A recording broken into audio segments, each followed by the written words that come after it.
Senator Nenadi Usman, chairman of the Labour Party National Caretaker Committee, has dismissed allegations questioning her membership status, calling detractors enemies of the democratized system. Speaking at a press conference in Abuja on Thursday, May 8, Usman clarified that she has been a registered Labour Party member since 2022, hailing from Kagaku Ward, Jere South, Kagaku Local Government, Kaduna State. I am proud to tell you that I am a registered member of the Labour Party. I was the one who paid for the production of all registration cards being used in my ward and handed them over to my chairman, she said, urging critics to verify her status with ward executives. Those who are masterminding this unverified rumor should visit my ward rather than belittling themselves. She vowed to sanitize the party of undemocratic practices. Usman announced that the Labour Party's National Executive Committee extended a vote of confidence in Peter Obi, the party's 2023 presidential candidate and national leader, as well as the leadership of the Nigeria Labour Congress, Trade Union Congress, and Labour Party caucuses in the National Assembly and State Assemblies. She cited the Supreme Court ruling ending Julius Abure's leadership, quoting Justice John Enyang Okoro. The court's decisions of the trial court and the court below recognizing Julius Abure as the national chairman of the first respondent are hereby set aside. Usman revealed investigations showing Abure illegally issued state executive committee letters every 3 months, breaching Labour Party's constitution. Accordingly, we hereby nullify all letters issued by the erstwhile chairman to the state executive committees, she concluded. Ugochukwu Ifeanyichukwu, what do you make of this development? You recall the statement made by Julius Abure. Suspending OT and and then suspending OT and others, and then with respect to Nenadi Usman, they said that she's not even a member. So you don't suspend a non-member. No need to suspend her, as she's not even a member of the Labour Party. Then went further, Abure now went further to say that Nenadi Usman is a member of the Obedient Movement, not a member of Labour Party. So I wanted to lay background to that. Yes, I really, immediately I saw that report yesterday, I quickly, knew where Nenadi's response is coming from. You remember we discussed it here about the suspension of OT and other. I said it was not going to stand because Abure has no locus to suspend any member. And I now blamed the whole shenanigans on the Supreme Court judgment. You say it was a vague. Yes, the Supreme Court judgment is very vague. It is neither here nor there. Like the Abure is laying claim to that because there was no clear pronouncement. But in that pronouncement, if I may quote, a section of the Supreme Court judgment, it said, the decision of the trial court and the court below, recognizing Julius Abure as the national chairman of the first respondent, which is Labour Party, are hereby set aside. Is there any other way? Does it have any other contextual meaning apart from this that I've read? If the Supreme Court, Abure, Abure's controversial emergence as the Labour Party chairman, from that factional neck meeting, because I like being clear on events. It's a factional neck meeting that happened. On that factional neck meeting that happened without the attendance of INEC. His emergence and that of his executives as leaders of Labour Party was affirmed. It was controversial and contested, and was affirmed by the High Court and as well as the Appeal Court. And the caretaker committee of Labour Party, Nenadi Usman and others, and Darlington, to appeal this at the Supreme Court. Yes. And Supreme Court set it aside. Supreme Court granted their prayer by setting it aside. If the Supreme Court is saying that the decisions of the court setting aside, the decisions of the court recognizing Julius Abure as the national chairman of Labour Party that is hereby set aside, what does that tell you? So probably they will have to revert back to the internal mechanism again of the party to start resolving this. I think at the end of the day, the people that may end this crisis might be INEC. But INEC has already dropped a bombshell. INEC has uploaded Abure's picture on their website. That of Anyanwu, and so it's a lot of controversy. Anyanwu is PDP. Yes, but they brought the two of them. They have the INEC have uploaded the name, although there have not been a disclaimer from INEC. What INEC has said so far after Alex Oti and the stakeholders visited him, and they presented the CTC copy to him, was that what INEC said was that they were going to study the judgment legal team before anything. Recall that INEC had removed Julius Abure, of course, and they did not send correspondence to him and all that. And Julius Abure actually took up that matter as well. Now, when this judgment came, INEC was compelled to return Julius Abure. After the appeal court judgment. The High Court and appeal court, they were compelled to return to recognize Julius Abure. Of course. Now that Supreme Court has given its judgment, they are yet to clearly speak. But as I'm talking to you, what I'm telling you now happened on Friday. You can verify it. Is from a trusted media that is being on the news. Has INEC have not to affirm? That is what I've also said. That they have not issued a disclaimer to that particular report we've been getting since Friday. Yeah, go ahead. So you find out where are all those controversies emanating from. Those controversies are really what is escalating the problems, and also making Nenadi and her group to develop cold feet, because when somebody is being protected by the powers that be, that's an allegation. Yeah, but I said the other day that the dance that Abure is dancing, the drum might be is beating somewhere, because clearly from what you have made me know now, that that means I have been speaking from a knowledge of deficiency since Thursday about the Supreme Court judgment, because the Supreme Court, if they have set aside, where is Abure getting his powers? Is it returning to the status quo? And if INEC did not attend the purported Congress by Abure, yes, how is INEC uploading Abure? That is where that would be questions that would now arise. How is INEC uploading Abure whom they did not witness his emergence? Yes. That then, if this has any iota of truth in it, then there are a lot of speculations. That is it. On interference in Labour Party by unseen hands. It might begin to concretize these concerns around who is beating the drum that Abure is dancing. Okay. That might give some credence to it. Yeah, to some extent. Yes. It's still speculative at best, but I mean, some things you want to. This is Nigerian politics. This is Nigerian politics, because let us keep them busy. Let us keep them guessing. Let us keep them in perpetual position of the unknown. Because now, as it stands, the Supreme Court, what I heard from the Supreme Court judgment, which I asked you the other day we sat here, is that then the Supreme Court said that the internal affairs of the political party is as positioned by members of the political party. Then I now say that after all, Abure also has his group who are members of the Labour Party, which he can let credence that after all, I'm with members of the political party who can also give me their support to be their leader.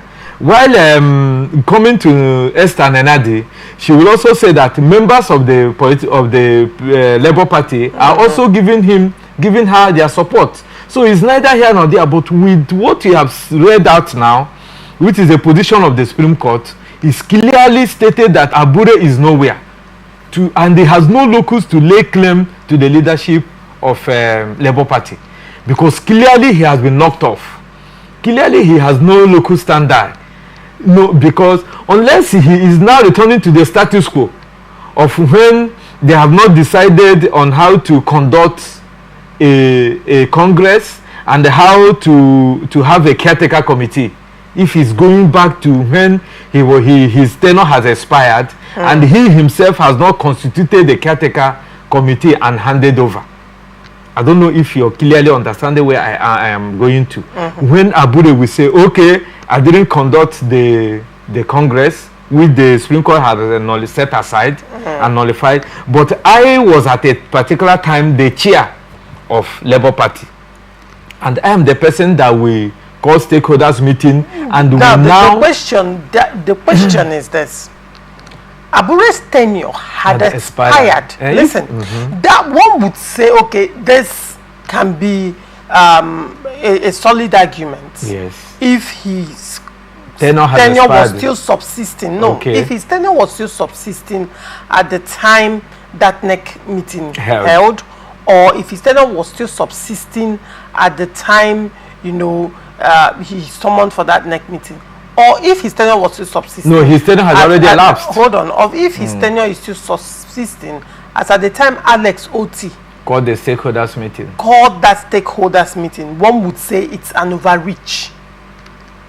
Because you have a legitimate national chairman whose tenure was still running. But in the case of Julius Abure, his tenure had expired. And there were several calls by stakeholders for a NEC meeting. There were several calls by stakeholders for Abure to allow elections to hold. It was in the public purview. And it was until Alex Oti now took it upon himself to call. You recall that P2B had several closed-door meetings with Julius Abure. Of course.